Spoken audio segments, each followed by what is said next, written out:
प्रेक्षको नमस्कार. Shri Sangameshwar education सोसायटीचं Sangameshwar college स्वायत्त सोलापूर यांच्या वतीनं आपणा सर्व उपस्थित रसिकांचं आम्ही मनपूर्वक हार्दिक स्वागत करतोय. काही क्षणातच कार्यक्रमास प्रारंभ होतोय.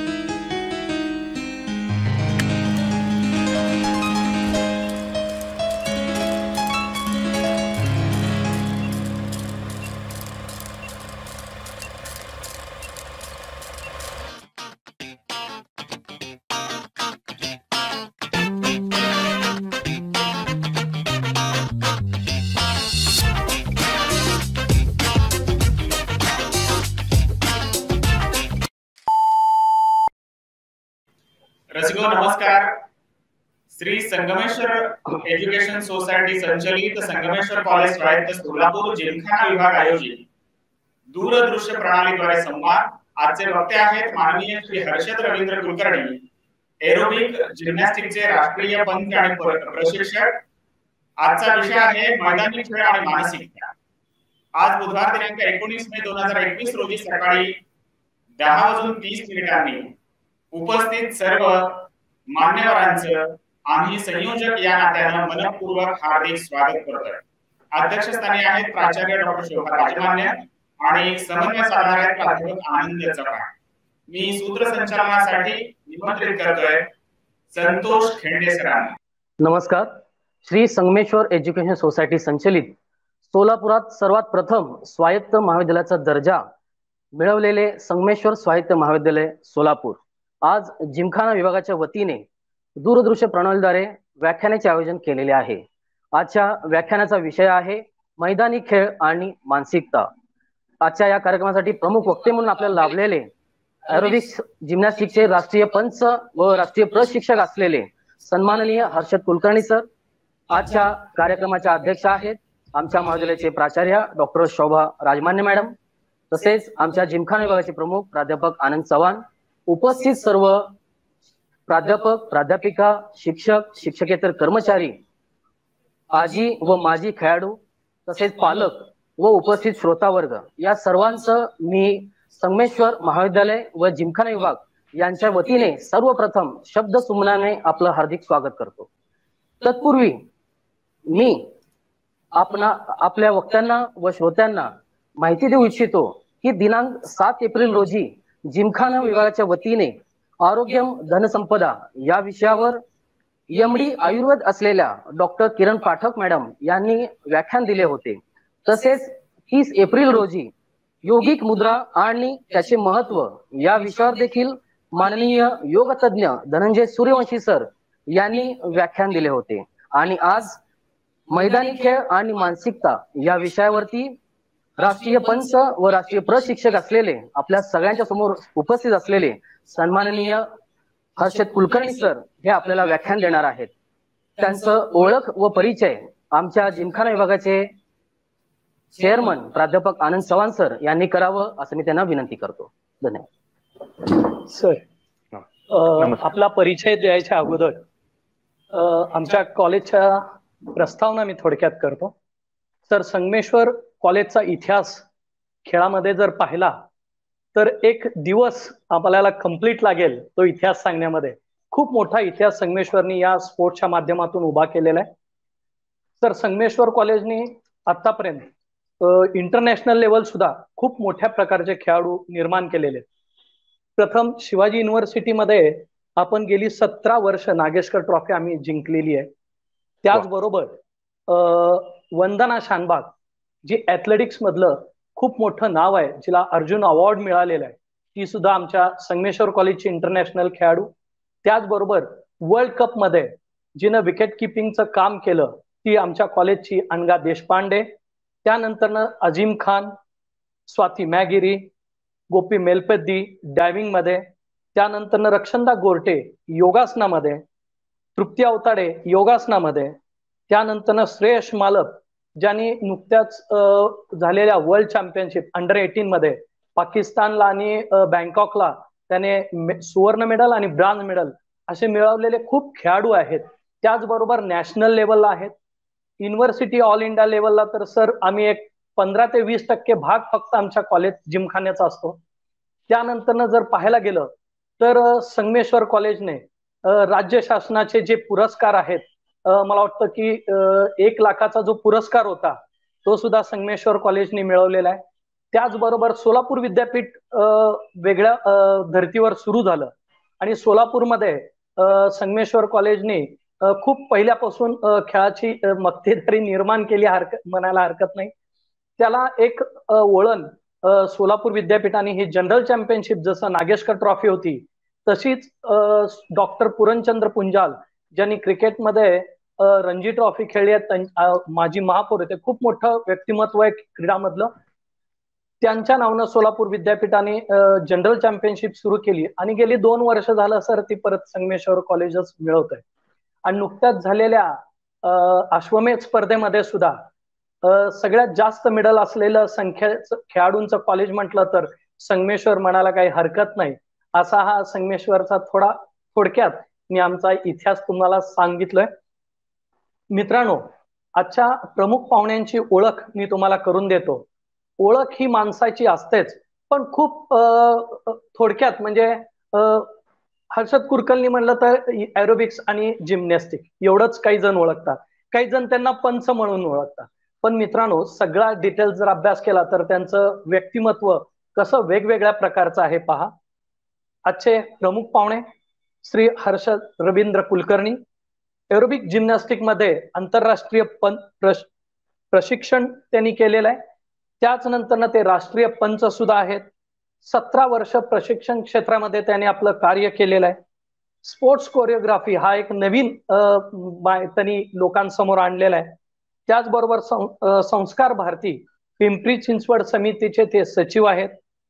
त्यानंतर पृथ्वी पारंपरिक ढोल जे आपल्या महाराष्ट्राची शान आहे गणपती उत्सवामध्ये, त्याचे सुद्धा ते प्रमुख आहेत. असं व्यक्तिमत्व असलेली व्यक्ती आणि खेळाच्या माध्यमातून आपल्या समोर खेळाडूंसमोर सर संगमेश्वर कॉलेजच्याच खेळाडूंबरोबर सोलापुरातले इतर खेळाडू सुद्धा याच्यात जॉईन आहेत या कार्यक्रमाला. तर आपलं मार्गदर्शक खूप मोलाचं लागेल आणि आपले परिचय आणि आमच्या कॉलेजचा प्रस्तावना करून मी थांबतो. तसा वेळ आम्ही थोडा जास्तच घेतला म्हणायला हरकत नाही आणि सगळ्यांना आपले विचार ऐकण्याचे आतुर आहेत. तर मी आपल्याला हँड ओव्हर करतो. नमस्कार. आज तुम्ही मला आपल्या या शिबिरांमध्ये किंवा तुमची जी काही वेगवेगळे जे विषय मी आता बघितले त्या विषयांमध्ये जे वेगवेगळे सेशन्स घेतले जात आहेत आणि त्याबरोबरीने कॉलेजची जी क्रीडा क्षेत्रातला इतिहास आहे तो सुद्धा अतिशय छान आणि दांडगा आहे. आणि ज्या पद्धतीने एखादं ऑर्गनायझेशन स्पोर्ट्ससाठी पुढाकार घेऊन काम करणं अपेक्षित आहे, तर या दृष्टीने तुमचं काम खूपच छान चाललंय आणि या पुढच्या कामासाठी सुद्धा मी वैयक्तिक स्तरावरती तुम्हाला शुभेच्छा देतो. आणि आज आपण ह्याला बोलवलं, मला या कार्यक्रमात बोलवलं ह्याच्यासाठी पण मी तुमचे आभार मानतो.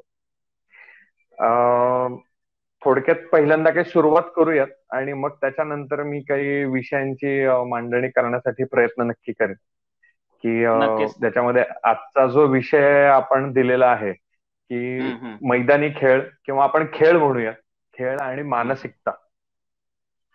ज्या वेळेला खेळाच्या बाबतीमध्ये विचार केला जातो तर आजची पिढी, ज्या पद्धतीने मी सरांशी चर्चा केली होती की आपल्याकडे कोणता तरुण वर्ग आपला आजचा श्रोता आहे, तर त्याच्यामध्ये कॉलेज युवक हा बराच नवीन वर्ग त्याच्यामध्ये आहे. कॉलेजमधल्या मुलांचा उत्साह खूप असतो, विचाराची सोय नाही एवढा उत्साह असतो आणि त्या उत्साहाला एक मार्गदर्शन मिळणं हा एक अपेक्षित भाग असतो. तर ह्या दृष्टीने ज्या वेळेला एक सुरुवात होते खेळाची, तर साधारण आता आपल्याकडे जो क्राऊड आहे, आपण आता असा विचार करूयात की 15 ते 18 वयोगटातला आता वयोगट आहे आपल्याकडे आणि त्या वयोगटासाठी आपण आता मार्गदर्शन करतोय. तर साधारण जी एक सुरुवात बघितली जाते, तर त्याच्या बरोबरीने आपण कोरोनाच्या पार्श्वभूमीबद्दल पण विचार नक्की करूयात की कोरोनाच्या पार्श्वभूमीवरती पण क्रीडा खेळाडूंनी त्याच्यावरती कसा विचार करावा आणि त्या बरोबरीने खेळाला आपण एक प्राप्त स्वरूप कसं देऊन आपण आपलं स्वतःचा खेळ कसा वाढवू शकतो, आपल्या एकूण देशासाठी आपण त्याचं कसं पद्धतीने प्रतिनिधित्व करू शकतो. तर एक छोटासा प्रवास मी काही मांडण्याचा प्रयत्न करतोय आणि ज्या प्रवासाच्या माध्यमातून बऱ्याच ज्या अडचणी ज्या येतात आणि त्या माध्यमातून तुम्ही तुमचं आयुष्यामध्ये कसं बघता, तुम्ही तुमच्या आयुष्यातल्या येणाऱ्या अडचणींना तुम्ही कसं फेस करता. तर याचा एक छोटासा प्रवास मी मांडण्याचा प्रयत्न करतोय. ज्या वेळेला खेळ सुरू केला जातो, कुठलाही खेळ असतो हा पहिल्यांदा शारीरिक जरी असला तरी तो मनावरती अवलंबून असतो, की ज्याच्यामध्ये मनाला तो खेळ किती भावतोय किंवा मनातनं तो खेळ किती रुचतोय. म्हणजे एखाद्या ठिकाणी, एखाद्या क्लबमध्ये किंवा काही मित्रांमध्ये तुम्ही जेव्हा खेळायला जाता, तर तो खेळायला जाताना खेळ हा सेकंडरी असतो. पहिल्यांदा तुमच्या मनोरंजकता, त्याच्यामध्ये मनाला त्याच्यामध्ये आनंद कसा मिळतो हा त्याच्यातला एक महत्वाचा भाग असतो. तर कुठल्याही खेळाची सुरुवात किंवा कुठल्याही खेळाडूची सुरुवात ही सगळ्यात पहिल्यांदा एक एंटरटेनमेंट किंवा मनोरंजक विश्वातनं तयार होते, असं सगळ्यात पहिल्यांदा आपण सुरुवात करूयात.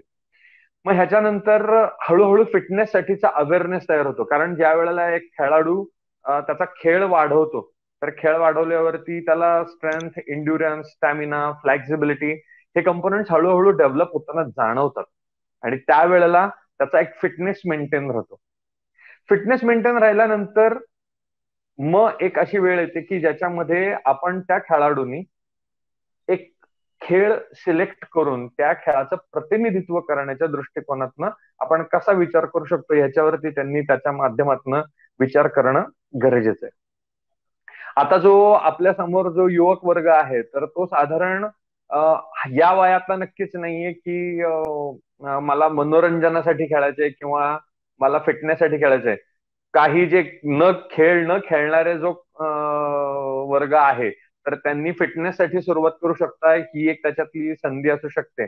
आणि जे ऑलरेडी चांगल्या फिटनेसमध्ये आहेत, पण त्या फिटनेस मधनं आता त्यांना पुढे खेळामध्ये करिअर करायचंय किंवा खेळामध्ये पुढे जायचंय, तर या दृष्टीने डेफिनेटली ते विचार करू शकतात.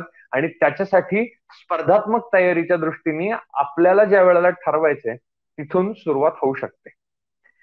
आता एखादा खेळ घेण्याच्या बाबतीमध्ये, खेळ एखादा सिलेक्ट करण्याच्या बाबतीमध्ये दोन गोष्टी परत मगाशी जसं सांगितलं, की एक म्हणजे तुमची आवड, की एखादा खेळ आवडताना सातत्याने आपण जेव्हा खेळतो तेव्हा त्या एखाद्या खेळाची आपल्याला आवड निर्माण होते, किंवा एखादा खेळ आवडतो म्हणून आपण त्या खेळामध्ये आपलं इंटरेस्ट दाखवतो. ज्या वेळेला एक इंटरेस्ट झाला हा एक मानसिक घटक झाला, पण ह्याच्यामध्ये ज्या वेळेला तुमच्या शरीराचे जे पॅरामीटर्स आहेत, ज्याच्यामध्ये आपण असं म्हणू की जसं मगाशी सांगितलं की तुमची स्ट्रेंथ कशी आहे, तुमच्या शरीराची जी जन्मतः आहे, फ्लेक्झिबिलिटी कशी आहे, इंड्युरन्स कसा आहे, तुमची स्टॅमिना तुमचा कसा आहे, तर या पॅरामीटर्स वरती सुद्धा बरेचसे खेळ तुम्हाला खेळून तुम्हाला एक चांगलं अपेक्षित यश गाठता येतं. हा पण एक त्याच्यातला एक महत्वाचा भाग मला नमूद करायला नक्की आवडेल.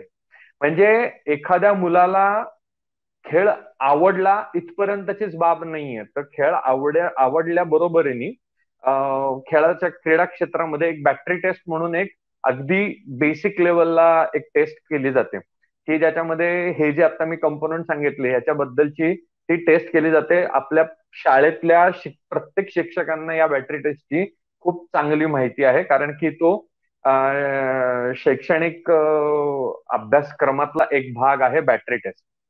ज्या वेळेला बॅटरी टेस्ट केली जाते, बॅटरी टेस्ट मध्ये आपल्याला त्याच्यामध्ये जे कोण खेळाडू आहेत तर त्यांचं मूल्यांकन करण्याच्या दृष्टिकोनातनं आपल्याला एक माहिती मिळते की कोणत्या खेळाडूचा कोणता प्लस पॉइंट आहे आणि कोणता मायनस पॉइंट आहे, आणि त्याच्यावरती कशावरती त्याला काम करणं योग्य होईल. तर हा त्याच्यातला एक दुसरा महत्वाचा भाग आहे. म्हणजे पहिला घटक जो सांगितला तो मानसिक, ज्याच्यामध्ये त्यांना खेळ आवडतो, आणि दुसरा घटक जो सांगितला की जो फिजिकल ॲबिलिटी बेस तुम्ही पुढे जाऊ शकता.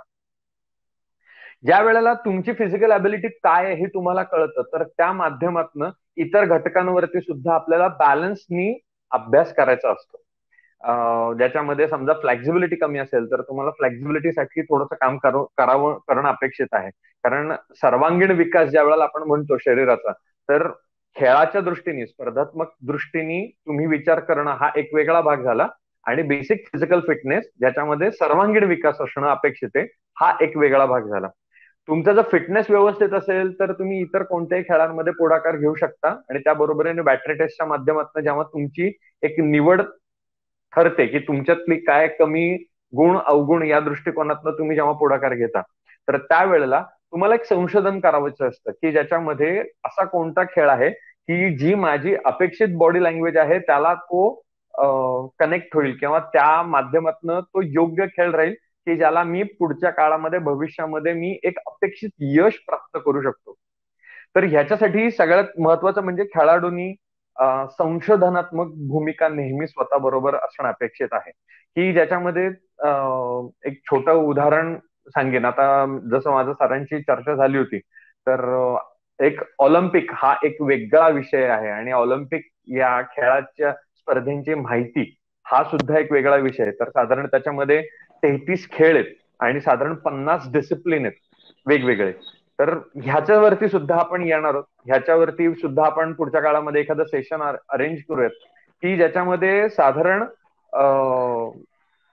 कशा पद्धतीचे खेळ आंतरराष्ट्रीय स्तरावरती उपलब्ध आहेत आणि उपलब्ध असलेल्या खेळांमध्ये आपली शरीराची जी काही टेस्ट केल्यानंतरची जी काही अपेक्षा आहे तर ती आपण कुठे मॅनेज करू शकतो याचं संशोधन खेळाडूंनी आणि त्याबरोबरीने प्रशिक्षक त्यांना मदत करू शकतात या पद्धतीने होऊ शकतं.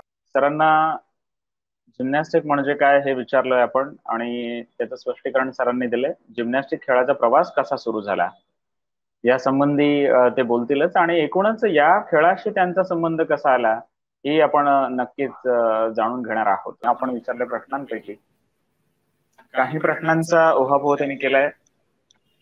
आता फक्त त्यांच्याविषयी जाणून घ्यायचंय आणि हा प्रवास त्यांचा कसा झाला आणि ऑलिम्पिकच्या खेळासंबंधी आपण त्यांना विचारणारच आहोत. पालकांच्या आणि खेळाडूंच्या मानसिकतेविषयी आपण नक्कीच चर्चा करणारच आहोत शेवटच्या टप्प्यामध्ये. मात्र कुलकर्णी सरांना आपण पुन्हा एकदा बोलतो करूया. ते परत एकदा ऑनलाईन येत आहेत. सो ज्या वेळेला खेळांचं तुम्ही सिलेक्शन करता, खेळांची तुमची तयारी चालू होते, एकदा खेळ तुम्ही निवडला आणि खेळ निवडल्यानंतर तुम्ही पुढच्या दृष्टिकोनातनं जेव्हा सुरुवात करता तर ह्याच्यामध्ये बरेच चढ उतार येतात की ज्याच्यामध्ये खेळाचे गुण काय आहेत, खेळाचे आपल्यामधल्या क्षमता काय कमी पडतायत याच्यावरती आपल्याला संशोधन करता आलं पाहिजे. की ज्या माध्यमातून जेव्हा तुम्ही एखाद्या खेळाची तयारी करताय तर तयारी करत असताना बऱ्याचदा आपल्याला अपयश येण्याचे शक्यता असतात. अपयश येणं हे खेळामधली अतिशय उत्तम पायरी आहे, कारण ती तुम्हाला तुमचं स्वतःचं कर्तृत्व दर्शवण्यासाठी तुम्हाला मदत करते आणि ह्याच्यामध्ये तुम्हाला तुमची खरी ॲबिलिटी काय आहे, तुमची खरी क्षमता काय आहे, तुमची पोहोच काय आहे विचारांची, तुमच्या विचारांमधली ताकद काय आहे ही तुम्हाला खेळाच्या माध्यमातून ज्या वेळेला काही अपयशातल्या काही गोष्टी असतील किंवा नैराश्यातल्या गोष्टी असतील तर त्या तुम्हाला स्वतःपर्यंत नेतात. हे नेत असताना तुमच्या खेळाबाबतीतली सकारात्मकता मेंटेन राहणं ही अतिशय महत्वाची गोष्ट आहे. कारण की जर तुमच्या खेळातली तुमची सकारात्मकता तुमच्यापर्यंत जर पोहोचू शकली नाही, मी एक छोटं उदाहरण ह्याच्या बाबतीमध्ये असं म्हणेन की आजकालची जी बरीच तरुण पिढी आहे तर फॅशन किंवा ह्यांनी केलं किंवा त्यांनी केलं म्हणून मग मी पण करणं गरजेचं आहे ह्या ट्रेंड अंडर जे खरी मेहनत आहे किंवा ज्याच्याबद्दल खरा विचार करणं अपेक्षित आहे त्या गोष्टी बायकआउट केल्या जातात आणि त्या आपोआप होतात आणि प्रवाहाच्या वेगळ्याच प्रवाहामध्ये आपण त्याच्यामध्ये जातो. तर ह्याच्यामध्ये स्वदर्शन असणं एक अपेक्षित आहे की ज्याच्यामधनं तुम्ही सेल्फ अनालिसिस करणं गरजेचं आहे की ह्याच्यातले कोणते घटक आपले कमी पडतायत किंवा कोणत्या घटकांच्या दृष्टिकोनातून आपण आपली अजून तयारी करणं गरजेचं आहे. स्पर्धा खेळताना हारणं आणि जिंकणं हा एक तुलनात्मक घटक आहे असं माझं मत आहे. या तुलनेतनं फक्त एवढंच आपण घेणं अपेक्षित आहे की आपण आत्ता एक स्टेप मागे होत तर इथून आपल्याला एक स्टेप पुढे जाण्यासाठी आपल्याला प्रयत्न करायचा आहे. त्याच्यातनं नैराश्य जे काही येतंय किंवा ह्याच्यामधनं ज्या वेळेला तुम्ही एखाद्या घटकाकडे बघता आणि ते घटक बघत असताना एका काळानंतर काही चुरसी भाव निर्माण होतो की ह्याने असं वागलंय त्याने तसं वागलंय, पण हे भाव इथे न आणता तुम्ही एक त्याच्यातला सकारात्मक इम्पॅक्ट कसा नेता आणि तुम्ही एका लांब पर्यंत ह्या गोष्टीला कसं घेऊन जाता तर ह्याच्यासाठी आपलं कर्तृत्व ह्याच्यामध्ये तयार करणं, त्याबरोबरीने आपल्यातल्या चुकीच्या वृत्ती ज्या आहेत ह्या सुद्धा आपल्याला समजतात आणि त्या ज्या वृत्ती आहेत त्या वृत्ती मोडून काढण्यासाठी आपल्याला इथे खेळाचा खूप मोठा उपयोग होतो. खेळ हा एक असा घटक आहे की ज्या खेळाच्या माध्यमातून तुम्ही स्वतः बरोबरीने समाजावरती सुद्धा त्याचं एक प्रतिबिंब निर्माण करत असता. हा अतिशय महत्वाचा भाग आहे. त्याच्यानंतर अजून एक बऱ्याचदा असं होतं की ज्या वेळेला तुम्ही सराव करत असता आणि सराव करताना रोज सराव तुम्ही करता, पण रोज सराव करत असताना एका काळानंतर त्या सरावाला सुद्धा तुम्हाला बोर होतं. बऱ्याच जणांचं, बऱ्याच खेळाडूंचं आम्ही बघितलंय की साधारण एखादा सराव असतो की जो एक 10 वेळेला 15 वेळेला केला, 50 वेळेला केला, 100 वेळेला केला, तर मग त्याच्यानंतर बोर होता आणि तो स्वतः खेळाडू सांगतो की झालं, माझी प्रॅक्टिस झाली. आणि मीनवाईल याच वेळेला त्यांचे प्रशिक्षक सांगत असतात की तुम्हाला हे अजून करणं अपेक्षित आहे. आणि अशा वेळेला एक तो जो खेळाडू आहे तो थोडासा एक स्टेप मागे येण्याचे चान्सेस असतात. तर ह्याच्यामध्ये मी असं नक्की सुचवेन की ज्याच्यात रोजचा सराव एक आणि त्याच्यामध्ये रोजच्या सरावात अजून काही ऍडिशन, एक पॉइंट ऍडिशन, म्हणजे तुम्ही जो रोज सराव करताय त्या सरावामध्ये अजून एक घटक तुम्ही ऍड करू शकता की ज्या घटकाच्या माध्यमातून तुमच्या सरावाकडे तुमचा बघण्याचा दृष्टिकोन बदलतो. आणि मग जो बोर होणं हा जो काही प्रकार आहे तर हा नक्की कुठेतरी कमी होतो आणि तुम्ही खेळाला एका वेगळ्या पद्धतीने बघण्याचा दृष्टिकोन तयार करता. तुम्ही नवीन काही गोष्टी होडकण्याचा प्रयत्न करता. ज्या वेळेला हा प्रवास तुमचा चालू असतो की तुम्ही रोज काहीतरी करणं आणि त्याच्यामध्ये अजून त्याच्यात सराव ऍड करणं, एक नवीन गोष्ट ऍड करणं, तर या माध्यमातून तुमच्या बऱ्याचदा भावनांवरती सुद्धा तुमचं नियंत्रण असणं हा अतिशय अपेक्षित भाग आहे. बऱ्याचदा आपल्याला लक्षात येत नाही, आपल्याला मार्गदर्शन करणारे योग्य पद्धतीने मिळत नाहीत. कारण की एखादा पीटी टीचरचे पण बरेच लिमिटेशन असतात. कारण की एखादे जर पीटी टीचर असतील तर ते पीटी टीचर समजा एखादा खेळाडू आहे तो कबड्डी मधले आपले जे प्रशिक्षक आहेत त्यांनी बीपीएड एमपीएड हे त्यांनी एखाद्या कबड्डी सारख्या खेळामध्ये केलेले, पण मग ऍथलेटिक या खेळाची जी रिक्वायरमेंट आहे ती अजून काही वेगळी असते. तर तुम्हाला बेसिक फिटनेस आणि बेसिक रूल्स आहेत इथपर्यंत ते नक्कीच तुम्हाला मार्गदर्शन करू शकतात. पण एका काळानंतर तुम्हाला एक प्रोफेशनल त्या क्षेत्रातला जो प्रशिक्षक असतो तो निवडणं, तो त्याच्यासाठी मार्गदर्शन त्यांच्याकडनं घेणं हे एक गरजेचं आहे. आणि हे शाळेतले शिक्षक असतात ह्याच्यासाठी तुम्हाला नेहमी मदत करतात की तुम्ही पुढच्या प्रशिक्षणासाठी तुम्ही एका विशिष्ट प्रशिक्षकांकडे जा, विशिष्ट शिक्षकांकडे जा आणि मग त्यांच्याशी तुम्ही ह्याच्या बाबतीमध्ये सल्ला मसलत करून तुम्ही त्याच्यामध्ये काम करू शकता. बऱ्याचदा ज्या वेळेला खेळाडू वर एका स्टेप मध्ये येत असतो तर त्याच्यामध्ये जसं आपण विजयी होत असतो, जिंकत असतो आणि जिंकताना परत आपल्याला कधी अपयश येतं, परत यश येतं, परत अपयश येतं. ह्या सर्कलमध्ये कधी कधी खेळाडूला बाहेर पडण्याचे चान्सेस पण असतात बऱ्याचदा. तर ह्याच्यामध्ये महत्वाची बाब ही आहे की ज्या वेळेला आपण सुरुवात केली आहे तर सुरुवात केली असताना आपण काय ठरवलं होतं की आपण ह्याचा जो सगळ्यात उच्चतम घटक आहे त्या घटकापर्यंत आपल्याला जायचंय. तर ह्या प्रवासादरम्यान हरल्यानंतर बऱ्याचदा अपमानास्पद वाटतं की आपण एखाद्या खेळाडूकडनं 3 वेळेला 4 वेळेला हरतोय किंवा कोणी आपल्याला बोलून दाखवतं किंवा घरातले असतात किंवा समाजातले असतात की ज्याच्यामध्ये तुम्हाला बोलून दाखवतात की काय तुम्ही वेगळं काम केलंय, तू तर 4 वेळेला ह्याच्याकडनं हरलाच आहे आणि असं हे तसं. अशा अपमानानंतर जिद्द ही शेवटपर्यंत गेली पाहिजे. हा अतिशय महत्वाचा भाग आहे. समाजाचे आभार मानणं अतिशय गरजेचं आहे कारण त्यांनी त्यांचं काम अतिशय चोखपणे निभावतायत की ते तुम्हाला डिमोटिवेट कधी कधी करतात. काही घटक त्यांचा तुम्हाला वापर करून तुम्ही सकारात्मकतेकडे जाणं अतिशय गरजेचं आहे. कारण की आपलं ठरलंय की आपल्याला एंड पर्यंत जायचंय, त्या एंड पर्यंत जायचंय जिथे आपल्याला एक बेस्ट आपली लेवल तयार करता येईल. ह्या घटकानंतर साधारण तुम्ही ज्या वेळेला ह्या गोष्टींना पुढाकाराने घेत असतात तर तुमच्या प्रतिस्पर्धीचे सुद्धा तुम्हाला तेवढेच आभार मानणं गरजेचं आहे. प्रतिस्पर्धीचा तेवढाच रिस्पेक्ट करणं अतिशय गरजेचं आहे. कारण की प्रतिस्पर्धीचा ज्या वेळेला तुम्ही रिस्पेक्ट करता त्यावेळेला तुम्हाला त्यांच्यातले चांगले गुण, त्यांच्यातले कमी असलेले गुण किंवा त्यांच्यातल्या विभिन्न बाजू ह्या तेव्हाच कळू शकतात. तुमच्यातला एखादा एक्स फॅक्टर जो तुमच्या प्रतिस्पर्धीमुळे तयार झालेला असतो तुमच्यामध्ये, का तर तो या पद्धतीने तयारी करतो, तर तुमची या तयारी पण या पद्धतीने असणं अपेक्षित आहे. तर कधीही प्रतिस्पर्धीला कमी लेखण्यामध्ये आपला वेळ घालवायचा नाही, कधीही प्रतिस्पर्धीला घालून पाडून बोलण्यामध्ये आपला वेळ अजिबात घालवायचा नाही. प्रतिस्पर्धी सारखा तुमचा दुसरा मित्र नाही की ज्याच्या माध्यमातून तुम्हाला तुमची तयारी करणं हे गरजेचं आहे. मित्र म्हणल्यावरती आपण लगेच त्यांच्याशी बोलणं चालणं किंवा ह्या ज्या काही गोष्टी असं मी म्हणत नाहीये, पण ह्याच्यामधनं तुम्हाला शिकून घेता आलं पाहिजे, समजून घेता आलं पाहिजे. हा त्याच्यातला एक महत्वाचा भाग आहे. प्रतिस्पर्धीचा नेहमी सन्मान करा, प्रतिस्पर्धीचा रिस्पेक्ट करा. कोविडच्या दृष्टिकोनातनं जे आता एक विषय झाला, तर ज्या पद्धतीने आता एक नैराश्याचं वातावरण क्रीडा क्षेत्रासाठीच नाही तर प्रत्येक खेळाडूसाठी आहे किंवा प्रत्येक सामान्य मुलासाठी आहे. तर ह्याच्यामध्ये बऱ्याचदा काय होतं की आपली आई काहीतरी आपल्याला सांगते, आपले वडील काहीतरी आपल्याला सांगतायत किंवा आपले मित्रमैत्रीण आपल्याला काहीतरी सांगतायत आणि आपण काइंड ऑफ बोर असे झालेलो आहोत आपण.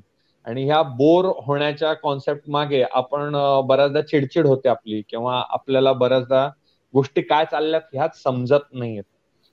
मला असं तुम्हाला सुचवायचंय की ह्या प्रवासाच्या दरम्यान, ह्या एकूण विचारधारेमध्ये तुम्ही ह्या सगळ्यांचे ऊर्जा स्त्रोत कसे बनू शकता किंवा तुम्ही ह्याच्यामध्ये एक प्रेरणा स्त्रोत कसे बनू शकता ह्याच्यावरती नक्की विचार करता आला पाहिजे.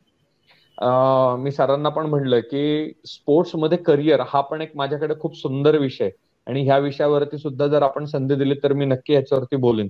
तर क्रीडा क्षेत्रामध्ये आज तुम्ही विचार करणार नाही एवढे मोठे मोठे घटक प्रोफेशनल पटलावरती उपलब्ध आहेत की ज्याच्यामध्ये तुम्ही एक फक्त बीपीएड एमपीएडच नाही किंवा एक प्रशिक्षक म्हणूनच नाही, तर आज स्पोर्ट्स इंडस्ट्री सुद्धा खूप मोठ्या प्रमाणात उभी राहते. तर ह्या दृष्टिकोनातनं तुम्ही वेगवेगळे संशोधन करू शकता, वेगवेगळ्या गोष्टींवरती विचार करू शकता, वेगवेगळ्या गोष्टींचे विचार मांडू शकता. तुमच्या बरोबरच्या खेळाडूंना तुम्ही त्याच्यात मार्गदर्शन करू शकता की कशा पद्धतीने आपण स्पोर्ट्समध्ये नवीन काही गोष्टी आणू शकतो. सोलापूर सारखा जो भाग आहे तर बऱ्याचदा असं म्हणलं जातं, आम्ही असं अजिबात बिलीव्ह ठेवत नाही की ज्याच्यामध्ये पुणे मुंबईकडचे जे मुलं असतात मुली असतात हे थोडेसे एक स्टेप ऍडव्हान्स असतात किंवा ह्या दृष्टीने, पण असं आम्ही मानत नाही. कारण की महत्वाची गोष्ट ही आहे की ज्याच्याकडे ऊर्जा आहे, ज्याच्याकडे क्षमता आहे, तो कुठूनही बसून शून्यातनं उभं राहून सुद्धा तो स्वतःचं विश्व उभं करू शकतो. त्याच्यात ही नक्की क्षमता आहे. फक्त तुम्हाला तुमची जी पावलं आहेत ही ज्या त्या पद्धतीने ज्या त्या वेळेला उचलणं अपेक्षित आहे. म्हणजे आजकालच्या तर मला अजून आठवतं की ज्या वेळेला आम्ही आमच्या खेळामध्ये जेव्हा माहिती घ्यायचो की आमचे जे सिनियर असतील त्यांच्याकडनं आम्ही इन्फॉर्मेशन घ्यायचो, त्यावेळेला आम्ही एसटीडी कॉल करायचो, कंपल्सरी एसटीडी कॉल करायचो. पण मग आता आज एक क्लिक वरती तुम्ही इंटरनेट वरती वाटेल त्या गोष्टींची तुम्हाला माहिती वाटेल त्या लेवलनी मिळते. तर तुम्ही नक्की त्या गोष्टींचा विचार करू शकता की ज्या माध्यमातून तुम्ही इतरांसाठी तुम्ही प्रेरणा कसे बनू शकता, इतरांसाठी तुम्ही ऊर्जेचा स्त्रोत कसा बनू शकता, हा त्याच्यातला अजून एक महत्वाचा भाग. आणि सगळ्यात शेवटचा आणि महत्वाचा की ज्याच्यामध्ये तुमच्या जे सहकारी आहेत, तुमची जी टीम आहे, तुमच्या बरोबरचे खेळाडू आहेत, तुमचे प्रशिक्षक आहेत, तुमचे आई वडील आहेत, तुमच्याबद्दल सकारात्मक विचार करणारे जे लोक आहेत, नातेवाईक आहेत, तर ह्यांचा सन्मान करा. तुमचा फॅन जो आहे, तुमच्याबद्दल चांगला विचार करणारा जो क्राऊड आहे, तर त्याचा चांगला विचार करा, त्यांच्याबद्दल सकारात्मक विचार करा आणि त्यांचे नेहमी आभार माना. कारण त्यांच्या शुभेच्छांमुळे आपल्याला आपले बरेचसे मार्क बऱ्याचदा खुलताना जाणवतात. तर खेळाडू जो असतो तो कधीही नैराश्यात जात नाही, खेळाडू कधीही हरत नाही. खेळाडू हा मार्ग शोधत असतो, प्रत्येक वेळेला नवीन मार्ग शोधणं आणि नवीन मार्गातनं आपली पायवाट तयार करणं हे खेळाडूचं वैशिष्ट्य असतं. आणि या वैशिष्ट्याच्या दृष्टिकोनातनं नवीन जे कोण खेळाकडे वळणार आहेत तर त्यांनी ह्या प्रवासाला सुरुवात करावी, आणि जे ऑलरेडी खेळामध्ये काम करतायत, जे ऑलरेडी खेळाच्या एका विशिष्ट लेवलवरती काम करत असतील, तर आजचे हे बरेचसे मुद्दे मी त्या दृष्टीने मांडले की ज्याच्यामध्ये तुमची सकारात्मकता तुमच्या खेळाच्या दृष्टीने अंत जो आहे तो डोळ्यासमोर ठेवून, आणि कोणतेही घटक वर खाली होत असले तरी सुद्धा त्या गोष्टींनी तुम्ही त्याच्यावर कसं काम करू शकता ह्याच्यावरती सतत नाविन्याने विचार करणं, हा माझ्या आजच्या सेशन मधला सगळ्यात महत्वाचा मुद्दा होता की ज्याच्यामध्ये मैदानी खेळ आणि मैदानी खेळांचा दृष्टिकोन मानसिकतेवरती तुम्ही कसा नेऊ शकता. ऍक्च्युअली हा खूप मोठा विषय, एक 40-50 मिनिटांमध्ये होणारी गोष्ट नाहीये, कारण की मी हे जे सांगितलंय खूप शॉर्ट मध्ये ब्रीफिंग केले. याच्यामध्ये अजून डिटेल्स मध्ये बऱ्याच गोष्टी येऊ शकतात. तर जशा मला सांगितलं होतं की आपल्याला एक पुढचं सेशन चर्चेमध्ये पण घ्यायचंय, तर या सेशनकडे पण आपण आता वळूयात. जे मला मुख्य मार्गदर्शन द्यायचं होतं त्याच्याबद्दल माझं जे विचार आहेत ते मी इथे थांबवतो, आणि तुमचे काही प्रश्न असतील आणि काही चर्चात्मक काही गोष्टी असतील तर आपण त्याच्याकडे वळूयात. अगदी सर, आता काही जणांनी प्रश्न विचारले आहेत तर ते तुमच्या स्क्रीनवर मी पाठवतोय. तर बर, कावळे सरांनी एक प्रश्न विचारलाय बघा. दिसत नाहीयेत मला. ओके, बर. हा सर, भारत ऑलिम्पिक खेळामध्ये मागे का आहे, त्याची कारणं काय आहेत, त्या कारणासाठी काय उपाययोजना करता येतील? कावळे सरांचा हा प्रश्न आहे. मी सरांना ऑलरेडी म्हणालो की ऑलिम्पिक हा एक वेगळा विषय घेऊयात, आणि साधारण 1 तास हा जसा तुम्ही मला वेळ देताय तसा आपण ऑलिम्पिक ह्या विषयाबद्दल 2 गोष्टी आहेत. एक गोष्ट पहिली की ज्याच्यामध्ये ऑलिम्पिक म्हणजे काय इथपासून सुरुवात झाली पाहिजे, हा पहिला भाग आहे. आणि दुसरा भाग हा की त्याच्यासाठीची तयारी काय अपेक्षित आहे. खेळाडू म्हणून अपेक्षेच्या दृष्टिकोनातून आपण नक्कीच त्याच्यामध्ये विचार करू शकतो, पण एकूण स्कोप काय आहे, म्हणजे मी सरांना पण नक्की त्याच्यावरती विचार करायला लावेन की अजून सुद्धा असे बरेच खेळ आहेत की ज्याच्यामध्ये भारताचं प्रतिनिधित्वच नाहीये. तर भारताचं प्रतिनिधित्व जर त्या खेळांमध्येच नाहीये तर मेडल तर फार लांबची गोष्ट आहे. तर पहिल्यांदा भारताचं प्रतिनिधित्व प्रत्येक ऑलिम्पिकच्या खेळांमध्ये येणं अपेक्षित आहे, आणि ज्या वेळेला हे अपेक्षित यश येईल, ऑलिम्पिक ही साधी सामान्य छोटी गोष्ट नाहीये. ऑलिम्पिकसाठी पहिल्यांदा आपण एक छोटा स्तर समजून घेऊयात, आणि मग त्या स्तराच्या नंतर आपण या विषयावरती पण येऊयात की ज्याच्यामध्ये सगळ्यात पहिल्यांदा तुम्हाला तुमची district championship, state competition, national competition मध्ये तुमचं सिलेक्शन झालं पाहिजे. इंटरनॅशनल वर्ल्ड चॅम्पियनशिपच्या ट्रायल सिलेक्शनसाठी तुमचं सिलेक्शन झालं पाहिजे. त्याच्यानंतर तुम्ही त्या सिलेक्शन क्रॅक झाल्यानंतर तुम्ही तुमचं प्रतिनिधित्व इंटरनॅशनल वर्ल्ड चॅम्पियनशिप किंवा एशियन चॅम्पियनशिपसाठी तुम्ही प्रतिनिधित्व करता.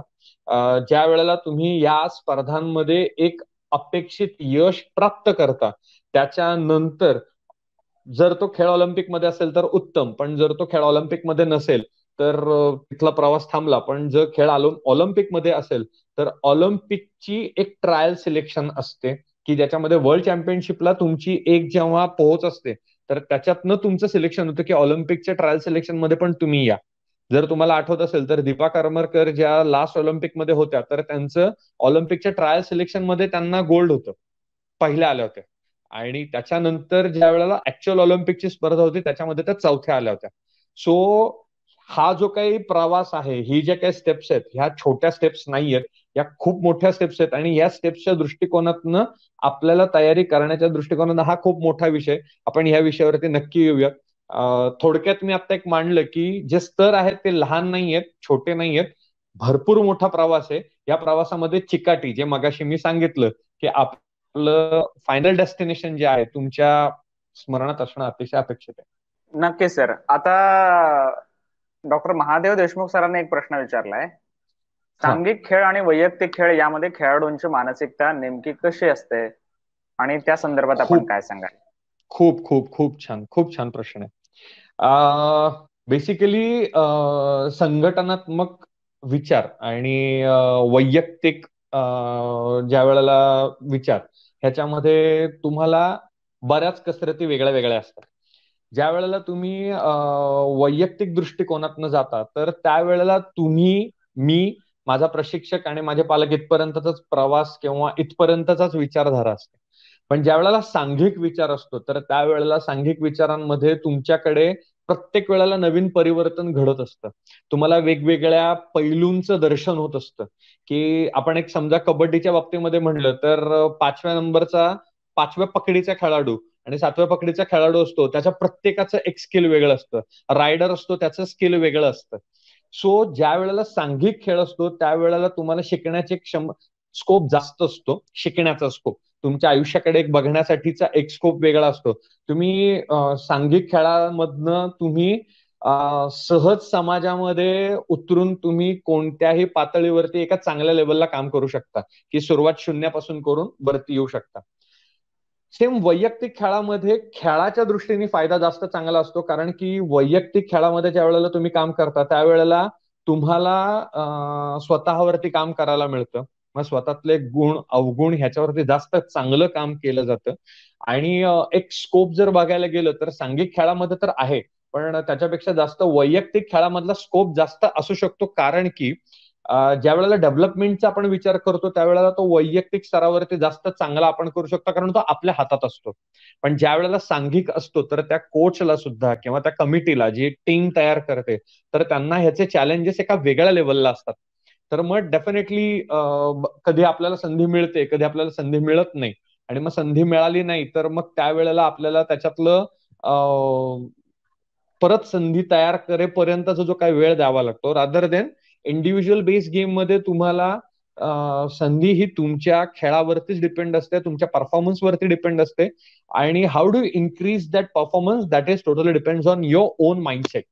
सो डेफिनेटली प्रत्येकाची खूबी वेगळी आहे, प्रत्येकाचं वैशिष्ट्य वेगळं आहे. जो सांघिक खेळामध्ये काम करतो तो भविष्यामध्ये सामाजिक दृष्टिकोनातनं समाजाला बांधून ठेवण्याची ताकद खूप सुंदररित्या त्याच्यावरती विचार करू शकतो.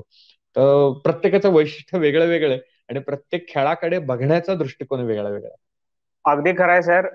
पुढचा प्रश्न आपण घेऊया की आता थोडस तुमच्याकडे मी येतो.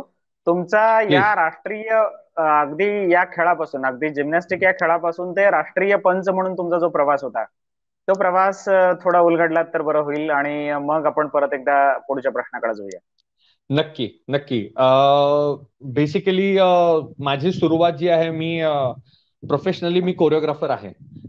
माझी सुरुवात मी शालेय जीवनापासून मी कोरिओग्राफी या फील्डमध्ये पहिल्यापासून मी कार्यरत होतो.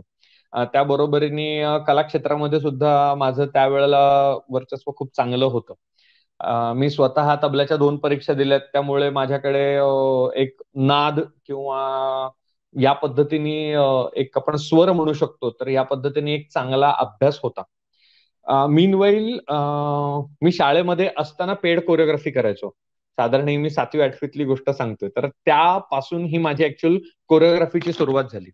मीनवाईल झालं असं की कोरिओग्राफीला एक चांगला मला प्लॅटफॉर्म मिळत नव्हता म्हणजे ज्याच्यामध्ये मी जेव्हा लहान होतो त्यावेळेला जर बाकी जे माझ्या वयाचे शिक्षक आणि असतील तर त्यांना आठवत असेल की त्यावेळेला एकापेक्षा एक डान्स इंडिया डान्स असं प्लॅटफॉर्म खूप जोरदार प्रमाणात, मोठ्या प्रमाणात होते.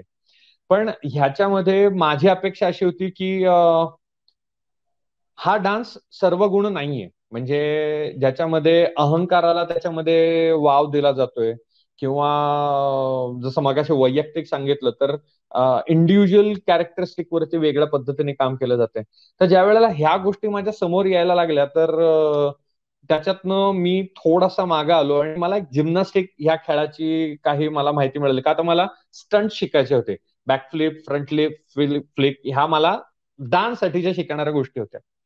पण ज्या वेळेला मी जिम्नॅस्टिक्स मध्ये आलो आणि जिम्नॅस्टिक्स मध्ये आल्यानंतर मी जिम्नॅस्टिक बरोबर काम करायला लागलो त्यावेळेला मला जिम्नॅस्टिक डान्स पेक्षा फार रोचक आणि खूप इंटरेस्टिंग वाटायला लागलं, कारण की त्याच्यामध्ये क्रिएटिव्हिटी खूप होती, त्याच्यामध्ये फिजिकल फिटनेस चांगला होता आणि सगळ्यात महत्वाचं म्हणजे मला माझ्या क्षेत्रामध्ये म्हणजे मी एक कोरिओग्राफी आणि प्लस जिम्नॅस्टिक्स जेव्हा या दोन्ही गोष्टी मी तिथे बघतोय तर मला हा जास्त क्लिक झाला. कारण ऍज पर फिजिकल ॲबिलिटी ज्या वेळेला तुमची डेव्हलप होते तर एक कोच म्हणून मी अॅनाटॉमी असेल, फिजिओलॉजी असेल, बायोमेकॅनिक्स असेल या वेगवेगळ्या गोष्टींवरती मी काम करायला लागलो. त्याच्या बरोबरीने वैचारिक दृष्टिकोनातनं ह्याच्यामध्ये आपली काय तयारी होऊ शकते ह्याच्यावरती मी काम करायला लागलो. आणि ज्या वेळेला हा अभ्यास वाढत गेला, हा अभ्यास जेव्हा एका संशोधनात्मक लेवलला यायला लागला, मग त्यावेळेला एरोबिक जिम्नॅस्टिक हा मला खेळ मिळाला. आणि मग एरोबिक जिम्नॅस्टिकच्या दृष्टिकोनातनं ज्या वेळेला मला हे समजलं की डान्सपेक्षा एरोबिक जिम्नॅस्टिक्स हा एक माझ्यातलं पोटेन्शियल डेव्हलप करण्यासाठीचा खेळ होता. म्हणजे एरोबिक जिम्नॅस्टिकसाठी तुम्हाला स्पेसिफिकली जिम्नॅस्टिकचं एक प्रशिक्षण असणं अपेक्षित आहे, त्याच्या बरोबरीने तुम्हाला एरोबिक्सचं प्रशिक्षण असणं अपेक्षित आहे, आणि सगळ्यात महत्वाचं तुम्हाला कोरिओग्राफी सेन्स असणं अपेक्षित आहे. मग ज्या वेळेला माझा कोरिओग्राफी सेन्स माझ्या ठिकाणी वापरता मला यायला लागला, तर त्याच्यामधला माझा स्कोप जाणवायला लागला. डेफिनेटली एका काळानंतर असं झालं की तुम्ही खेळ निवडला ठीक आहे, पण खेळ निवडल्यानंतर खेळातले पॅरामीटर्स सुद्धा तुम्हाला उतरवणं अतिशय गरजेचं आहे. मग ह्याच्यामध्ये त्यांचे जे कंपोजिशन्स असतील, त्यांचे सिंक्रोनायझेशन असतील, त्यांचे जे अटेम्प्ट असतील, तर त्याच्यासाठी एक वेगळा मला अभ्यास करावा लागला. कारण की जसं आपल्याकडे एखादं नृत्य म्हणलं तर त्याची एक प्राचीन एक बॅकग्राऊंड येते, तशी एरोबिक जिम्नॅस्टिकची तशी बॅकग्राऊंड नाहीये. म्हणजे आपण जर रेग्युलर बघितलं तर तुम्ही एरोबिक्स हा जर प्रकार बघितला तर हा फिटनेससाठी वापरला जातो, की जो इंटेन्सिव्ह गेम मध्ये बघितला जातो. पण एरोबिक जिम्नॅस्टिक हा इंटेन्सिव्ह गेम होता. सो ह्याची कोरिओग्राफी स्टाईल थोडीशी वेगळी होती, ह्याचं कंपोजिशन स्टाईल वेगळी होती. मीनवाईल मी जिथे पिंपरी चिंचवडमध्ये राहतो तिथे 15 वर्षापूर्वी 20 वर्षापूर्वी सुद्धा एक मागासवर्गीय अशीच स्थिती होती की ज्याच्यामध्ये अशा गोष्टींना पटकन समाजाने एक्सेप्ट केलं नाही, आणि त्याच्यासाठी एक वेगळा वेळ द्यावा लागला. त्याच्यासाठी त्या पद्धतीचे खेळाडू तयार करण्यासाठी एक वेगळा वेळ द्यावा लागला. आणि आत्ता गेल्या काही वर्षामध्ये आम्ही त्याच्यामध्ये एक चांगलं अपेक्षित नाही म्हणणार, पण एक चांगलं यश त्याच्यामध्ये मिळवण्यासाठी सुरुवात झाली. पण डेफिनेटली एक काळ द्यावा लागला, त्यावेळेला आज आम्ही या स्तरापर्यंत पोहोचलोय. तर मला सांगायला आवडेल की गेल्या 2020 मध्ये भारतातील बाकू इथे वर्ल्ड चॅम्पियनशिप होणार होती, आणि त्या वर्ल्ड चॅम्पियनशिप मध्ये आमच्या पिंपरी चिंचवड मधली जी खेळाडू आहे तर ती पहिली इंटरनॅशनल ट्रायल सिलेक्शन मध्ये खेळलेली खेळाडू, आणि त्या बरोबरीने ती त्याच्यामध्ये 4थ्या क्रमांकावरती आली होती. सो हा एक त्याच्या प्रवासातला एक भाग आहे. तर कला आणि तुमचा खेळ, जसं मी मगाशी विषय मांडला की तुमच्या खेळाशी संलग्न ज्या वेळेला तुम्ही आवडीने काम करता, तर दोन्ही पॅरामीटर्स ज्या वेळेला बॅलन्स होतात त्यावेळेला ते कष्ट नाही राहत, तर तो एक आनंदाचा मानबिंदू बनतो. तर हा माझा त्याच्यामधला माझ्या क्रीडा क्षेत्रातला हा माझा प्रवास. अगदी. आता हा सगळा प्रवास झाला आणि तुम्ही एकूणच खेळातल्या मानसिकतेविषयी देखील सांगितलं, आणि कठोर मेहनत काय गरजेची आहे, आणि मैदानी खेळ आणि मग इंडोर खेळ या सगळ्या बाबी तुम्ही पुढे टप्प्याटप्प्यानं सांगत आलात. आता थोडस तुम्ही म्हणालात की जसं की कोणतंही बंधन काही नसतं. आता आमच्या परिसरातली ही मुलं ही सामान्य कुटुंबातली आहेत, काही सोयी नसतात, तेव्हा त्यांच्या मनामध्ये एक न्यूनगंड असतो की हे करायचं तर पुणे किंवा मुंबई गाठलं पाहिजे. असं काही आहे का फक्त तुमच्या हातातला सेलफोन हा तुम्हाला या सगळ्या आंतरराष्ट्रीय घडामोडी तुमच्यापर्यंत पोहोचवत असतो? बेसिकली एक मी कन्सेप्ट सांगेन की तुम्ही कसं तुम्हाला अपडेट करू शकता. मी छोटासा एक प्रयत्न करीन नक्कीच. ज्या वेळेला तुम्ही एखाद्या खेळामध्ये काम करताय त्यावेळेला त्या खेळातले बारकावे हे तुम्हाला कधी कळतात, ज्या वेळेला तुम्ही त्याच्यामध्ये काम करता. जोपर्यंत तुम्ही त्याच्यामध्ये काम करत नाही तोपर्यंत तुम्हाला त्याच्यातले बारकावे नाही कळलं. बऱ्याचदा मी असं म्हणेन की तुम्हाला तुमचं अपयश, आपण समजा म्हणूयात की समजा डिस्ट्रिक्ट चॅम्पियनशिप मध्ये तुम्हाला तुमचा नंबर लागला नाही पुढच्या राज्यस्तरीय स्पर्धेसाठी किंवा ह्या दृष्टिकोनातून, तर मी तुम्हाला असं सुचवीन की ज्या वेळेला एखाद्या खेळाडूचा जर नंबर नाही लागला आणि त्याला त्याच्यामध्ये प्रयत्न करायचे आहेत, तर मी असं सुचवीन की ज्या वेळेला तुमचा विरोधी खेळाडू आहे तुम्ही त्यांच्या बरोबर चर्चा करणं अपेक्षित आहे. म्हणजे तुम्ही त्यांना विरोधी म्हणण्यापेक्षा ते सुद्धा एक पद्धतीने तुम्हाला मार्गदर्शन करू शकतात की ते कशा पद्धतीने अभ्यास करतात. त्या बरोबरीने तुम्ही राज्यस्तरीय स्पर्धांना स्वतः स्वखर्चाने जा, तिथे थांबा, बसा, 4 जणांना भेटा, 4 जणांशी चर्चा करा, त्याच्यामध्ये प्रत्येकाचा अस्पेक्ट त्यांनी कसा डेव्हलप केला त्यांच्याशी बोला. वेगवेगळ्या गोष्टी ज्या वेळेला तुम्ही सराव करता त्यावेळेला तुम्हाला कमी पडणाऱ्या गोष्टी किंवा त्याच्यामध्ये प्लस पॉइंट कोणते कसे आहेत ह्याच्यावरती तुम्ही विचार करू शकता. माझं असं स्पष्ट मत आहे, पृथ्वीवरती कुठलाही माणूस कुठे जरी असला तरी सुद्धा तुमचे जर विचार तेवढे मजबूत असतील तर ते तुम्हाला त्या प्रवासाच्या अंतपर्यंत नक्की घेऊन जाऊ शकतात. प्रयत्न प्रामाणिक असणं अतिशय गरजेचं आहे. रादर देन मी मागासवर्गीय आहे किंवा मी माझं काय म्हणतात त्याला, माझ्या एरियामध्ये तसे प्रशिक्षक नाही आहेत. मी जसं मगाशी सांगितलं की असं फिजिकल टीचर, पीटी टीचर जे आहेत त्यांचे लिमिटेशन्स त्यांच्यापर्यंत असतात, पण ते प्रयत्न हाच करू शकतात की तुम्ही कुठपर्यंत काम करू शकता. पण एका लेवल नंतर तुम्ही त्यांना गृहीत नाही धरू शकत, कारण की प्रत्येक खेळाचा जो वैशिष्ट्यपूर्ण प्रशिक्षक असतो त्याच्यातला अभ्यास वेगळा असतो, प्रत्येकाचा प्रवास वेगळा असतो. तुम्हाला 1ली ते 4थीचा शिक्षक जो शाळेतला असतो तर कधीही ग्रॅज्युएशनला नसतो, आणि ग्रॅज्युएशनचा शिक्षक असतो तो कधी 1ली 2री किंवा 5वी ते 7वी साठी कधी नसतो. तर जशी ही लेवल आहे त्याप्रमाणे तुम्हाला नवीन तुमचा मार्गदर्शक बघता आला पाहिजे, तुम्हाला त्याच्याबरोबर संशोधन करता आलं पाहिजे, तुम्हाला त्यांच्याबरोबर वेळ साधता आली पाहिजे. बऱ्याचदा आता एखाद्या खेळातले कोणत्याही खेळातले एखादे नामचीन किंवा एखादी स्तर तयार त्यांचा झालेला असतो, असे जे प्रशिक्षक असतात ते बऱ्याचदा एका लेवलला ऑलरेडी असतात. मग त्यांच्यावरती डिपेंड आहे की ते सामान्य वर्गातल्या खेळाडूंना कसं बघतात. आज माझ्या दृष्टीने जर मी म्हटलं तर मी माझ्या खेळाचा प्रसार करण्यासाठी आमच्या संघटनेला आम्ही नेहमी सांगितलं की आम्ही कधीही तयार आहोत. जे मला येतंय, आमचे जे सिनियर आहेत ते नक्कीच त्याच्यामध्ये खूप चांगलं काम करतातच आहेत, पण जे मला शक्य आहे किंवा ज्याच्यामध्ये मी प्रावीण्य मिळवलेलं आहे तर ते मी शिकवण्यासाठी नेहमी तयार राहील. या पद्धतीने तुम्हाला तशी तुमच्या खेळातली माणसं हुडकता आली पाहिजेत, आणि ते हुडकून तुम्हाला त्यांच्याशी चर्चा करून तुम्ही त्यांच्या बरोबर वेगवेगळे संशोधन करून तुम्ही तुमचे काही विचार मांडून तुम्ही नक्की ह्याच्यावरती या गोष्टीवरती यश मिळू शकता. जगामध्ये कोणीही एकच काय म्हणतात ना, एखादा एरियाच भारी असतो असं अजिबात नाहीये. ते एक कल्चर आहे, आणि त्या कल्चर प्रमाणे तुम्ही तुमच्या समाजामध्ये कसं काय म्हणतात त्याला बदल करू शकता. म्हणजे आता मुंबई शहरातली जी मुलं आहेत ती साधारण त्यांचे सरावाची वेळ जास्त आहे. जसा एक प्रश्न मगाशी तुमच्याकडनं आला होता की मी माझी वेळ, माझे काम आणि हे करून मी परत हे करू शकतो का, मी माझ्या खेळामध्ये काम करू शकतो का. तर डेफिनेटली हा अतिशय भारतात गैरसमज आहे की जे श्रीमंत आहेत तेच खेळू शकतात किंवा हा जो काही भाग आहे हा एक गैरसमज आहे.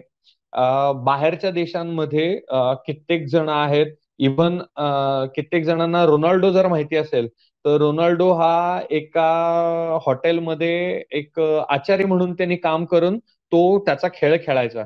सो हे दोन्ही फॅक्टर्स की एक आपल्याला पोट पाणी पण चालवायचंय, घरातल्यांनी नाही म्हणलंय सुद्धा, घरातल्यांनी सपोर्ट करत नाहीत, पण तरी सुद्धा आपल्याला स्वतःला सिद्ध करायचंय. प्रवास हा खडतर असणारच आहे, त्याच्यामध्ये तुम्ही तुमच्या प्रवासाला कसं घेताय हा त्याच्यातला महत्वाचा भाग आहे. तुमचा दृष्टिकोन तुमच्या खेळासाठीचा, तुमची जाणीव तुमच्या खेळासाठीची ही प्रामाणिक असणं अतिशय महत्वाचं आहे. प्रश्न असा होता की विद्यार्थ्यांनी या क्रीडा क्षेत्रामध्ये येत असताना मग वैयक्तिक खेळ असतील, काही जणांनी प्रश्न विचारले की वैयक्तिक खेळामध्ये देखील आपण रुची दाखवत असताना कशा पद्धतीने आपण आपले कष्ट गरजेचे आहे, आणि एकूणच हा खेळ मला येतो हे कधी ओळखायचं, हा एक विषय आहे. तर तशा अर्थानं जर बघितलं तर हा खेळ येतो असं त्या विद्यार्थ्यांना कधी ओळखायचं, किंवा अकॅडमिक परफॉर्मन्स एक महत्वाचा असतो, आणि क्रीडा विश्वातलं आपलं स्थान बळकट करण्यासाठी आपल्याला काय काय गोष्टी गरजेच्या आहेत. जसं तुम्ही मागाशी सांगितलं की सातत्य, कठोर परिश्रम, या सगळ्या प्रश्नात तुम्ही 2-3 प्रश्न विचारले. एखाद्या खेळाडूला तो खेळ येतोय म्हणूनच तो पुढे येतोय, फक्त त्याच्यातले जे नियम आहेत, ज्या नियमांसाठी त्याची जी तयारी चालली आहे, तर ती नियमांची कमी जास्त जी काही गोष्ट आहे तर तो त्याच्यासाठी मेहनत करतोय. ओके, सराव जो आहे तो नियमांच्या दृष्टीने जी तयारी पाहिजे ह्याच्यासाठी तो करतोय. त्याच्या दृष्टीने तो खेळ त्याला येतोय म्हणूनच तो त्या खेळामध्ये आनंद घेतोय. किंवा तो खेळ येतोय म्हणूनच त्याच्यासाठी तो पुढे येतोय, किंवा त्या खेळातले बारकावे शिकण्याच्या दृष्टीनेच तो पुढे येतोय. तर खेळाडू हा त्याच्यामधला निपुण नाहीये, पण तो त्याच्यामध्ये काम करतोय, हाच त्याच्यातला महत्वाचा भाग आहे. सो लेवल वाईज ज्या वेळेला येतं, तर पहिल्यांदा त्यांनी जेव्हा तो त्याच्या कॉलेजमध्ये, शाळेमध्ये ज्या वेळेला तो त्यांना क्रॅक करतो त्याच्या प्रतिस्पर्धींना, तर ती एक पहिली लेवल झाली की बाबा हा खेळ येतोय. मग डिस्ट्रिक्ट लेवल आहे, मग स्टेट लेवल आहे, नॅशनल लेवल आहे. तोपर्यंत ऑलरेडी त्याचा एक स्वतःबद्दलचा जो त्याच्या बाबतीतला जो अभ्यास आहे तो एक परिपूर्णतेकडे ऑलरेडी चालला असतो. आता फक्त अपेक्षा आणि जी प्राप्त परिस्थिती आहे, तर ह्याच्या मधला जो भाग आहे तो जोडण्यासाठीची लागणारी मेहनत आहे, त्याच्यासाठी तो प्रयत्न करतोय. अगदी खरं. दुसरा तुमचा दुसरा प्रश्न होता की अकॅडमिक बाबतीमधला. की खेळाडूंनी अकॅडमिक आणि प्लस त्याचं जे खेळ आहे आणि शिक्षण, ह्या दोन्ही दृष्टिकोनातनं त्यांनी कसं काम करावं, किंवा हा जो काही भाग तुम्ही त्याच्यामध्ये मांडला, एक माझं स्पष्ट मत आहे की एक तुम्हाला एक सर्टन समाजातली किंवा आपण जिथे राहतो त्या लोकांमधल्या विचारधारेला तोडून जर तुम्हाला बाहेर जायचं असेल, विचारांच्या एका वर्तुळाला तोडून जर बाहेर जायचं असेल, तर तुम्हाला जादाची मेहनत ही करावीच लागते. विचारांमध्ये तुम्हाला तुमची तयारी ही घडवावीच लागते.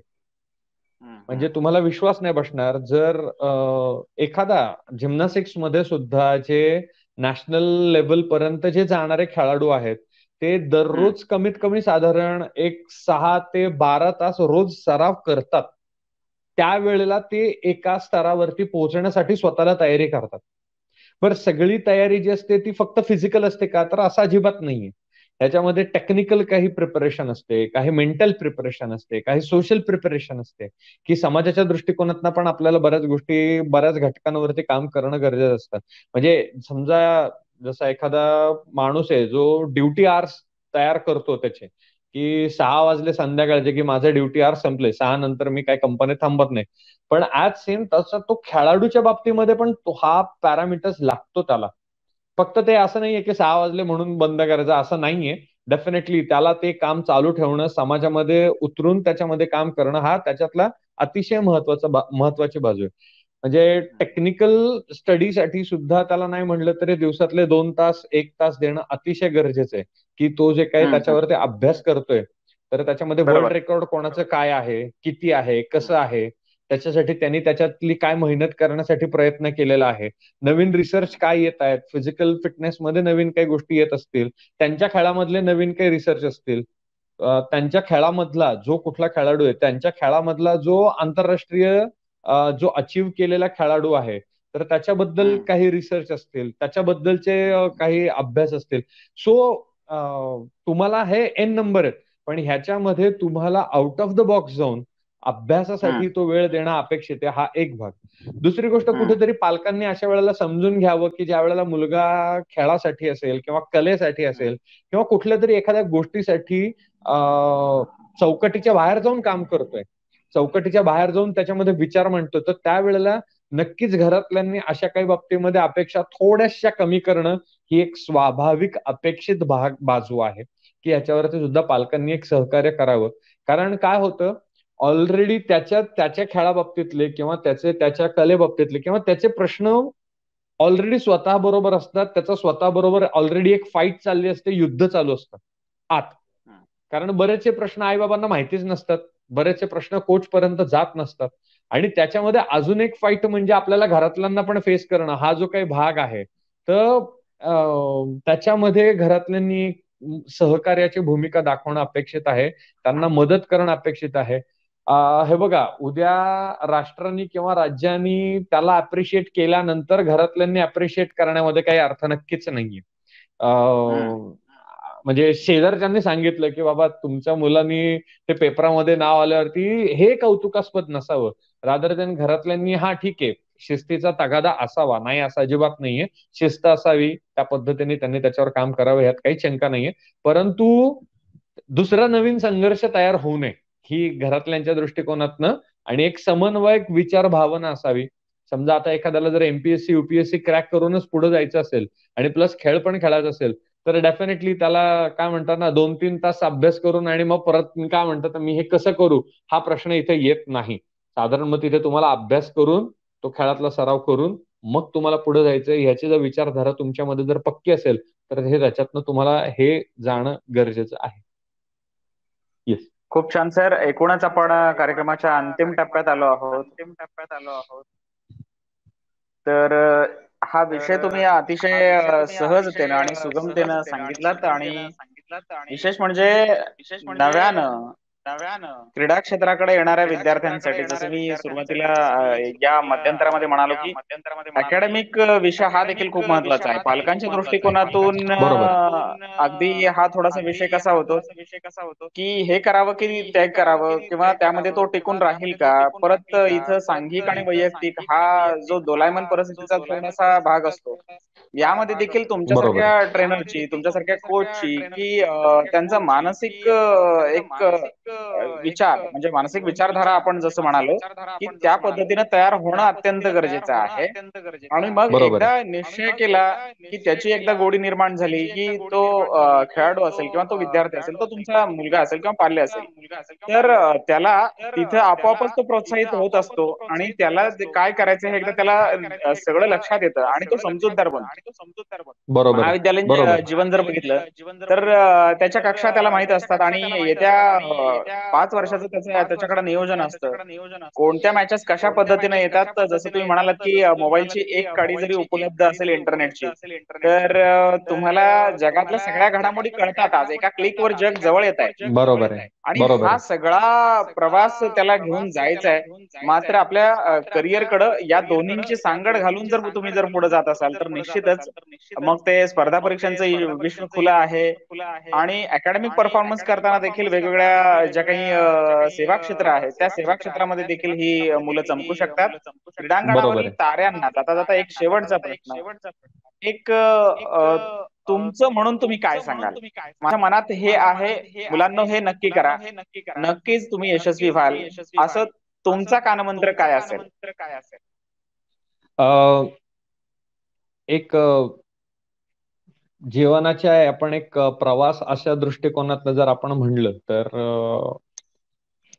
एक फॅक्टर आहे की जो माझा मी नेहमी ह्याच्यावरती विचार करतो किंवा मी नेहमी ह्याच्यावरती काम करतो की कोणतीही कला, कोणतीही क्रीडा हा एक कलेतलाच एक भाग आहे, कारण तो मनालाच तुम्हाला एक वेगळ्या तऱ्हेने घेऊन जातो, वेगळ्या स्तरावरती घेऊन जातो. तर माझं त्याच्यामध्ये एवढंच मत आहे की ह्याच्यामध्ये तुम्ही स्वतःवरती स्थापित होणं हा ह्या क्षेत्रातनं त्याचा माध्यमाची मदत घेऊन तुम्ही पुढे जाणं हा मला त्याच्यातला सगळ्यात महत्वाचा संदेश वाटतो. की ज्याच्यामध्ये आम्ही एक वाक्य त्याच्यामध्ये काम करतो की sports is the one way of your stabilisation. म्हणजे तुम्हाला जे तुमच्या आयुष्यातलं जी मुक्ती आहे, मोक्ष आहे, तर हा जर तुम्हाला एक हवा असेल तर खेळ हा त्याच्यातला एक माध्यम असू शकतं की जे तुम्हाला स्वतःकडे घेऊन जाईल.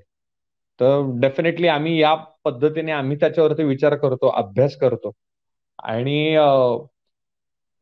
अहंकार ज्या दिवशी तयार होईल त्या दिवशी तुमचा खेळ संपला, एवढं नक्की. हा महत्वाचा भाग आहे. तुम्ही जोपर्यंत तुम्ही ऑलिम्पिकला सुद्धा तुम्ही मेडल घेतल्यानंतर सुद्धा तुम्ही ज्या पद्धतीने परत डाऊन टू अर्थ असाल तर ही खरी तुमची क्षमता आहे. अगदी खूप छान तुम्ही माहिती सांगितली. एकूणच विद्यार्थ्यांना मार्गदर्शन केलं आणि नव्यानं या क्षेत्रामध्ये येणाऱ्या बऱ्याच तरुणांना तुम्ही खूप छान मार्गदर्शन केलं. जिम्नॅस्टिक काय आहे आणि हा सगळा एरोबिक्सचा प्रकार काय आहे हे तर तुम्ही समजावून सांगितलंच, आणि तुमच्या करिअरचा ग्राफ देखील तुम्ही तेवढ्याच तन्मयतेनं आणि या क्षेत्रात येणाऱ्या विद्यार्थ्यांना खरंच बाबा काय करायला हवं, सातत्य, कठोर मेहनत, ह्या सगळ्या गोष्टींबरोबरच एक मानसिक उन्नयन व्हायला हवं हे तुम्ही खूप प्रकाशानं आणि पोटतिडकीनं सांगितलं. एक प्रश्न मी वाचला मागाशी आणि मला त्याच्याबद्दल एक जस्ट सुचवायला आवडेल. आपण एंड वरती येऊयात, काहीच हरकत नाही. आर्थिक बाबतीमध्ये एकाने प्रश्न विचारला होता की ह्याच्याबद्दल आर्थिक काय तरतूद करता येते का, किंवा ह्याच्या बाबतीमध्ये इकॉनॉमिकल आपण बॅलन्स कसा ठेवू शकतो. तर जो पृथ्वी ढोलताच्या पथक आम्ही जे आता तुम्ही जे स्टार्टिंग मध्ये वाचलं, तर ह्याच्यामध्ये आम्ही ह्याची निर्मिती ह्या गोष्टींसाठी केली होती की तुम्हाला समाजात उतरून समाजातलेच जे आर्थिक भाग आहे, बाजू आहे, तर त्या खेळाडूंनी जर त्या पद्धतीने जर काही सहकार्य भूमिका, जसं एक छोटं की एखादा खेळाडू असतो, त्याचा फिटनेस चांगला असतो, तो चांगला ढोल वाजवू शकतो किंवा चांगला ताशा वाजवू शकतो, तो चांगला ध्वज नाचवू शकतो. तुम्ही एक साधारण 2 तासाचं एक मनोरंजन म्हणून पण जाऊ शकता. गणेश उत्सवाच्या काळामध्ये तुम्ही 2-3 तास देऊ शकता आणि परत त्याबरोबर तुमच्या खेळाकडे सुद्धा जेव्हा तुम्ही बघता, तर त्यावेळेला तुमचा फिटनेस ठिकाणी फिटनेस पण आहे, पण ज्या वेळेला तुम्ही सामाजिक बांधिलकीने काम करता, त्यावेळेला पथक संस्कृती जशी आहे तशा इतर छोट्या छोट्या गोष्टी पण आहेत. जसं रोट्रॅक्ट म्हणून एक कॉन्सेप्ट आहे, रोटरीची रोट्रॅक्ट म्हणून कॉन्सेप्ट आहे की जी तुम्हाला सामाजिक दृष्टिकोनातनं काम करायला प्रबळ करते. छोट्या छोट्या प्रत्येक एरियातल्या संस्था असतात, तर ज्या वेळेला तुम्ही अशा छोट्या छोट्या संस्थांमध्ये ऍक्टिव्ह असता, तर त्यावेळेला तुम्हाला समाजातली जी लोक आहेत ही तुम्हाला कुठेतरी नजरेमध्ये ठेवलेलं असतं समाजाने, की बाबा ह्या मुलाकडे किंवा ह्या मुलीकडे काहीतरी एक्स्ट्रॉर्डिनरी स्किल आहे. आणि ज्या वेळेला तुम्हाला खरंच एखाद्या वेळेला गरज पडते, तर त्यावेळेला समाज तुम्हाला कसं मदत करतं, ह्याच्यासाठी तुम्हाला समाजाभिमुख असणं हे अतिशय गरजेचं आहे. त्यामुळे तुम्हाला आर्थिकदृष्ट्या सुद्धा कधी अडचण नाही येणार. शेवटी तुम्ही ज्या वेळेला आंतरराष्ट्रीय स्तरावरती जाऊन खेळायला जाता, त्यावेळेला जी काय अडचण येते, तर त्यावेळेला तुम्ही देशालाच त्याचं प्रतिनिधित्व करत असता. तर डेफिनेटली त्याचा वापर एक चांगल्या पद्धतीने होणं अपेक्षित आहे. समाजाभिमुख असणं हा त्याच्यातला एक महत्वाचा भाग आहे, जो एक आर्थिक बाबतीत मध्ये आम्ही त्याच्यावरती कसं काम केलं त्याचं मी एक छोटं उदाहरण तुमच्या समोर मांडलं. अगदीच. एकूणच खेळ आणि खेळाची मानसिकता विद्यार्थ्यांची जी आहे छान तुम्ही पटवून दिली, महत्वाचं म्हणजे. आणि नक्कीच यातून येणारे विद्यार्थी महाविद्यालयाला येणारे विद्यार्थी आणि असलेले विद्यार्थी देखील या सगळ्या गोष्टीचं भान ठेवतील. आणि यानंतर देखील हा व्हिडिओ आपल्या संगमेश्वर कॉलेज या युट्यूब चॅनलवरून बऱ्याचदा पाहिला जाणार आहे. तर त्याही विद्यार्थ्यांना हे सततचं मार्गदर्शन कायमचं राहील या अपेक्षेसह आपण शेवटच्या सत्रामध्ये येतोय. प्राध्यापक शिवराज पाटील या सत्राचं आभार प्रदर्शन करतील.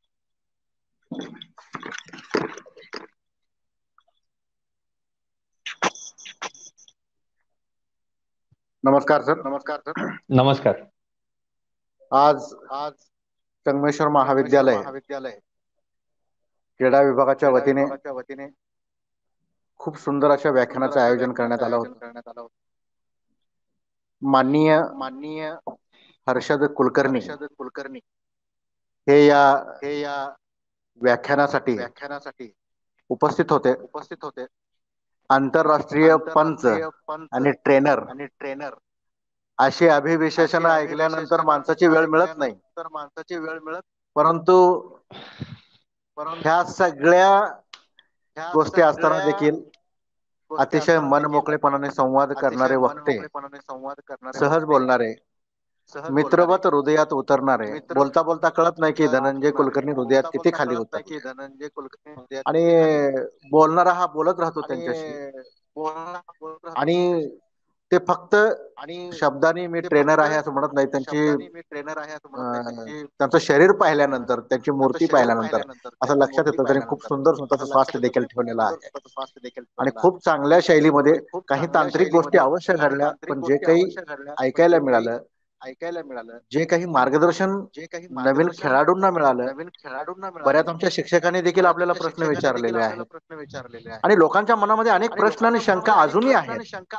कारण तुम्ही म्हटल्यासारखे हे वेगवेगळे काही पार्ट्स आहेत. ऑलिम्पिकचे काही वेगळे पार्ट्स आहेत, मानसिकतेचा वेगळा पार्ट असतो, खेळाचा वेगळा पार्ट आहे.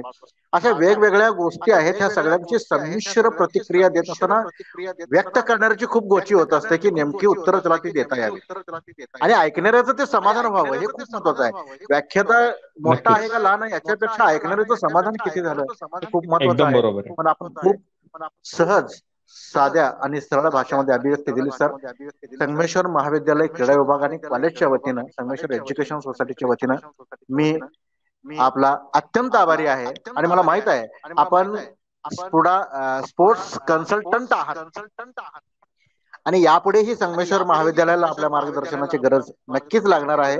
आमच्या स्पोर्ट्सचे जे प्रमुख आहेत माननीय प्राध्यापक आनंद चव्हाण हे नक्की तुमच्याशी संपर्क करतील.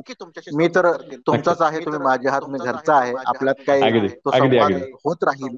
परंतु खेळाचे आमचे आनंद चव्हाण असतील, संतोष खेंडे असतील, प्राध्यापक वांगे म्हणून आहेत, प्राध्यापक विभूते म्हणून आहेत, हे 4 पिलर जे आहेत क्रीडा विभागाचे खूप उत्तम काम करतायत आणि खूप संपन्न. मला खूप अभिमान आहे माझ्या कॉलेजचा, कारण माझ्या कॉलेजचं क्रीडा विभाग हे खूप संपन्न आहे, खूप मोठा आहे, ते आंतरराष्ट्रीय स्तरावर ऑलरेडी पोहोचलेला आहे आणि त्याला आणखीन विस्तार देण्याच्या हेतून आपलं मार्गदर्शन उपयोगी पडेल. मी आपला अत्यंत ऋणी आहे. यापुढेही अशा पद्धतीचा संवाद आणि आपली संमती अनुमती कार्यक्रमासाठी मी गृहीत धरतो आणि हे मित्रवत संबंध यापुढेही आपल्या टिकून राहतील, यात कोणतीही शंका नाही. मी आपला खूप आभारी आहे. त्याचबरोबर आजच्या कार्यक्रमासाठी तांत्रिक सहाय्यक म्हणून ज्यांनी काम केलं ते आमचे परममित्र संतोष पवार. खूप उत्तम पद्धतीनं 2-3 दिवस आपला हा संवाद चालला होता, त्यांनी सहकार्य केलं, त्यांचाही आभारी आहे. त्या कार्यक्रमाचे सूत्रसंचालन करणारे माननीय प्राध्यापक संतोष खेंडे, त्यांना नुकताच सोलापूर जिल्ह्याचा क्रीडा मार्गदर्शक म्हणून पुरस्कार मिळालेला आहे. त्यांनीही उत्तम सूत्रसंचालन केलं, त्यांचाही मी आभारी आहे. आपला परिचय करून देणारे आनंद चव्हाण हे सोलापूर जिल्ह्यातील क्रीडा क्षेत्रातले एक दिग्गज व्यक्तिमत्व आहे सर, आणि खूप स्टॅमिना, जसं तुम्ही म्हणता की स्टॅमिना, त्यांच्या ग्राउंडवरचा जर स्टॅमिना पाहिला तर बघणारा हा त्यांना बघत राहतो. माझा लाईव्ह अनुभव आहे, आम्ही एकत्रितच व्यायाम करतो आणि खूप उत्तम काम ते करतात. शिवाय महाविद्यालयाचे सर्व जे प्राध्यापक असतील, महाविद्यालयाचे जे काही विद्यार्थी असतील किंवा इतर अन्य क्षेत्रातील जे काही लोक या ऑनलाईन मंचला जोडले होते आणि त्यांनी ह्या व्याख्यानाचा लाभ घेतला, या सर्वांचे मी आज मनपूर्वक आभार मानतो. आणि आजचा हा कार्यक्रम या ठिकाणी संपन्न झाला, संपला असं जाहीर करतो. अत्यंत धन्यवाद आणि पुनश्च एकदा नमस्कार. खूप खूप धन्यवाद सर. धन्यवाद.